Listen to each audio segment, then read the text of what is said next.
Hi hello ನಮಸ್ಕಾರ ಎಲ್ಲರಿಗೂ. ಇವತ್ತಿನ ಈ ವಿಡಿಯೋದಲ್ಲಿ ನಿಮ್ಮ ಜೊತೆ ಶೇರ್ ಮಾಡ್ತಾ ಇದ್ದೀನಿ ಪಂಚಮಿ ವಿಶೇಷ ಶೇಂಗಾ ಉಂಡೆ ಹೇಗೆ ಮಾಡೋದು ಅಂತ ನೋಡ್ಕೊಂಬರೋಣ. ಮೊದಲಿಗೆ ನಾನು ಸ್ಟವ್ ಆನ್ ಮಾಡಿ ಕಡಿಮೆ ಉರಿಯಲ್ಲಿ 2 ಗ್ಲಾಸ್ ಶೇಂಗಾ ಅಷ್ಟು ನಾನಿಲ್ಲಿ ಹಾಕ್ಕೊಂಡಿದ್ದೀನಿ. ಅದನ್ನು ಕೈ ಬಿಡದೇನೆ ಚೆನ್ನಾಗಿ ಹುರ್ಕೊಳ್ಳೋಣ. ಒಂದು ಬಟ್ಟೆ ತೊಗೊಂಡಿದ್ದೀನಿ, ಚೆನ್ನಾಗಿ ಅದನ್ನು ಹುರ್ಕೋತಾ ಇದ್ದೀನಿ. ನೋಡಿ, ಇವಾಗ ಕಂಪ್ಲೀಟ್ ಹುರಿದಾಗಿದೆ. ಇವಾಗ ಸ್ಟವ್ ಆಫ್ ಮಾಡಿದ್ದನ್ನು ತಣ್ಣಗಾಗೋಕ್ಕೆ ಬಿಟ್ಬಿಡೋಣ. ಓಕೆ, ನೋಡಿ ಇವಾಗ ಇದು ತಣ್ಣಗಾಗಿದೆ. ಇವಾಗ ಇದನ್ನು ಮರಕ್ಕೆ ಹಾಕಿ ಒಂದು ಚೆನ್ನಾಗಿ ಕೈಯಿಂದ ತಿಕ್ಕಿಬಿಟ್ಟು ಸಿಪ್ಪೆನ ಕ್ಲೀನ್ ಮಾಡ್ಕೊಳ್ಳೋಣ. ಶೇಂಗಾ ಚೆನ್ನಾಗಿ ಹುರಿದ್ರೆ ಒಂದು ಸಿಪ್ಪೆನೂ ಇರಲ್ಲ, ಎಲ್ಲ ತಾನಾಗೆ ಬಿಟ್ಬಿಡುತ್ತೆ. ಓಕೆ, ನೋಡಿ ಎಲ್ಲ ಶೇಂಗಾನ ಈ ಥರ ಸಿಪ್ಪೆ ಬಿಡಿಸಿದ್ದಾಗಿದೆ. ಇವಾಗ ಕ್ಲೀನ್ ಮಾಡ್ಕೊಳ್ಳೋಣ.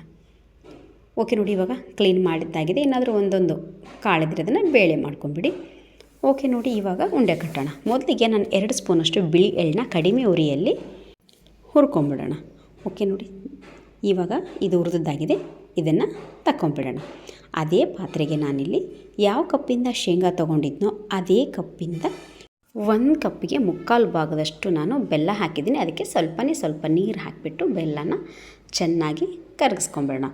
ಬೆಲ್ಲ ಕರಗಿದ ಮೇಲೆ ನೀವು ಸೋಸ್ಕೊಂಡು ಬೆಲ್ಲನ ತಿರ್ಗಾ ಇದೇ ಪಾತ್ರೆಗೆ ಹಾಕಿ ಚೆನ್ನಾಗಿ ಒಂದು 5 ನಿಮಿಷ ಕುದಿಸಿದರೆ ಪಾಕ ಬರುತ್ತೆ. ತುಂಬ ಏರು ಪಾಕ ಬರಬೇಕು. ಆವಾಗವಾಗ ನೋಡ್ಕೊತೀರಿ. ಒಂದು ಪ್ಲೇಟಿಗೆ ನೀರು ಹಾಕಿ ನೋಡಿ, ಒಂದು ಸ್ವಲ್ಪ ಪಾಕ ಈ ಥರ ಹಾಕಿದಾಗ ತಳಕ್ಕೆ ಕುತ್ಕೊಂಡು ಉಂಡೆ ಆಕಾರಕ್ಕೆ ಬಂದರೆ ಅದು ಆಗಿದೆ ಅಂತ ಅರ್ಥ. ಇವಾಗ ಅದಕ್ಕೆ 1 ಸ್ಪೂನ್ ತುಪ್ಪ ಹಾಕಿ ಹುರ್ಕೊಂಡಿರುವಂತಹ ಶೇಂಗಾ ಹಾಗೂ ಹುರಿದುಕೊಂಡಿರುವಂತಹ ಬಿಳಿ ಎಳ್ಳನ್ನ ಇದಕ್ಕೆ ಸೇರಿಸಿ ಚೆನ್ನಾಗಿ ಬೆಲ್ಲ ಎಲ್ಲ ಚೆನ್ನಾಗಿ ಹೊಂದ್ಕೊಳ್ಳೋ ರೀತಿ ಈ ಥರ ಮಿಕ್ಸ್ ಮಾಡೋಣ.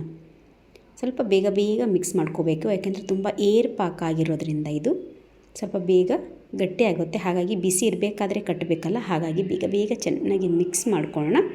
ತುಪ್ಪ ಹಾಕಿರೋದ್ರಿಂದ ಉಂಡೆಗೆ ಒಂದು ಒಳ್ಳೆ ಶೈನಿಂಗ್ ಬರುತ್ತೆ.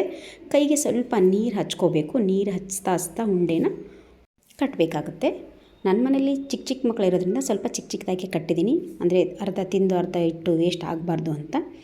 ಓಕೆ, ನೋಡಿ ಕೈ ಮತ್ತೆ ಕಟ್ಟಬೇಕಾದ್ರೆ ಒಂದು ಸಲ ನೀರಲ್ಲಿ ಎದ್ದು ಈ ಥರ ಉಂಡೆ ಕಟ್ಟಿದರೆ ಆಯಿತು. ಅಕಸ್ಮಾತ್ ಉಂಡೆ ಕಟ್ಟೋದು ಲೇಟಾಗಿ ಹೋಯಿತು, ಇನ್ನೂ ಫುಲ್ಲು ಗಟ್ಟಿಯಾಗಿದೆ ಅಂತಂದರೆ ಪಾತ್ರೆಯಲ್ಲಿ ನೀವು ಅದನ್ನು ಮೀಡಿಯಮ್ ಫ್ಲೇಮಲ್ಲಿ ಮತ್ತು ತಿರ್ಗಾ ಸ್ಟವ್ ಆನ್ ಮಾಡಿ ಮೀಡಿಯಮ್ ಫ್ಲೇಮ್ ಇಟ್ಟು ಸ್ವಲ್ಪ ಮೆಲ್ಟ್ ಆದಮೇಲೆ ಮತ್ತೆ ಉಂಡೆಗಳನ್ನ ಕಟ್ಬೋದು. ಖಂಡಿತ ಇವತ್ತಿನ ವಿಡಿಯೋ ನಿಮಗೆಲ್ಲರಿಗೂ ಇಷ್ಟ ಆಗಿದೆ ಅಂದ್ಕೊಂಡಿದ್ದೀನಿ. ಪ್ಲೀಸ್ ಲೈಕ್ ಮಾಡಿ. ಹೊಸದಾಗಿ ನನ್ನ ಚಾನಲ್ನ ಯಾರಾದರೂ ಸಬ್ಸ್ಕ್ರೈಬ್ ಮಾಡದೆ ನೋಡ್ತಾ ಇದ್ದರೆ ಪ್ಲೀಸ್ ನನ್ನ ಚಾನಲ್ನ ಸಬ್ಸ್ಕ್ರೈಬ್ ಮಾಡಿ. Thank you.